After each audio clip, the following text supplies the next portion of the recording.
know you're a massive like guru in real estate, specifically Airbnb. That's kind of where you found most of your success. I like to ask, I like to dive into the dark side of things before we start into the light. You know, because I feel like social media, you got a lot of people who talk about their wins, and not enough of people who like sit there and discuss their losses. Yeah. And I like to give people a more transparent vibe. So, how old are you now? Let's start there. 36. 36. How long have you been doing this for? Real estate since 2012. 2012. And tell me about your background, your career before you got into that. Yeah, I started my very first business when I was 20. I was actually a professional dancer. So I used to teach, I don't know if you guys have ever heard of Bachata. It's a sensual partner dance from the Dominican Republic. I'm sorry, bro. I thought you were going to say that you're a male stripper or something. I mean, yeah. It's as close as possible. It's as close as possible. So a lot of people that dance salsa, dance bachata, it's just sensual. The tempo's a little slower. Dude, it's so tough. And so I quit my job at B of A. That was my last job, and dropped out of Cypress College, which is near Stanton. And I went all in on this dream of becoming a professional dancer, started a dance company, started a nightclub. I started two of the largest bachata Latin dance festivals in the West Coast. We had like over 2,000 people every 6 months. For about 10 years, we would sell out the hotels along the LAX Strip.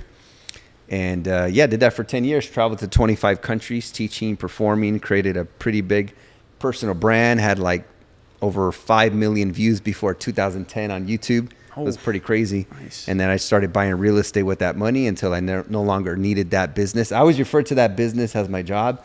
That was my rat race.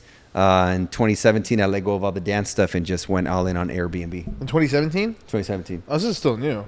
Yeah. It's not even that old. So you're talking. So like who 6 introduced years. you to Airbnb and just that arbitrage? Yeah. So I had a student. Her name's Nicole. She was my dance student, and she had a couple units in Fresno, and she was telling me how she was making 3.5 times more with her short-term rentals compared to what she was making from her long-term. And I had at this time a single-family home that I had bought in 2012, and I was renting out all the rooms, which would cover the entire mortgage payment, all the utilities. And some of these leases were ending at the beginning of 2017, so I decided to basically go all in on short-term rentals. I had also just bought 2 additional properties. So I launched 4 units in March of 2017. And these are properties where I should have been making about $1,500 with long-term, and I started making $3,500 with each one. Mm-hmm. So now I was making like 6 figures of profit, and I was able to let go of my dance business so I could just focus all in on real estate. So because you had the experience from both, the long-term rentals, but then also the short-term rentals, are you a fan of the stress that comes with the short-term rentals, or would you at some point just hang up the the apron, I guess, just hang up the apron and just be like, you know what, I'm gonna go find some long-term clients. Yeah, we're gonna go away from Airbnb now. Vivi, what makes you believe there's stress with short-term rentals? Because isn't there stress in like everything? No, absolutely. Hear him out. But the thing is, you got to pick your battles, right? And sometimes the battle you're going into before you do. We pretty much have a lot of experience in short-term car rentals, right? So it's pretty much a very, very similar structure where you have an asset and you have the option to rent it out short-term. Now, what comes with that is a lot of, I'm not going to say inevitables, but a lot of uncontrollables, right? Yeah.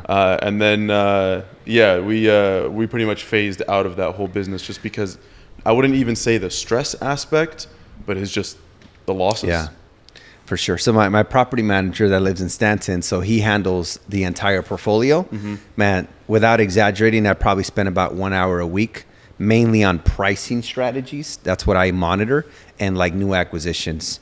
And that's it. He handles like everything else. So I don't deal with anything. In fact, when I see him every couple of weeks for lunch, dinner, or he'll come by my house, he'll be like, oh yeah, there's this crazy situation that happened. But I won't hear about it until weeks pass. So when things come up, he just handles it. Yeah. So for me, it's a very stress-free business because I have, a property manager that handles everything. There is challenges, of course, with like regulations. I would say that's like the biggest challenge. Because anything could change in a city, or if you're operating somewhere where there is no regulation, then they implement one and now you can no longer operate. But other than that, I do appreciate the additional cash flow. And I know you guys had a Carlton last week. When you do short-term rentals, you can do cost segregation. And that just means that you can offset other active incomes from other businesses and pay zero on your federal tax return. So is that all you do, or do you got other things going on? So one of my biggest focus that I focus on is my coaching business. Okay. So I have an Airbnb education company that I started in 2018. We've had over 3,000 students, have 20 plus team members from operations, sales, marketing, the whole nine. Basically everything that Carlton does, but on the real estate side. Mm-hmm. And so I spend most of my time there. That's where why I create a lot of social media content. Maybe I've YouTube seen channel. your ads or something. Yeah, we've invested Maybe a we've lot seen each in other's ads or something. A lot. Because I'm like, I've seen them before, so I just So can't remember. got the short-term rentals, the coaching business, and then we recently started buying apartment buildings.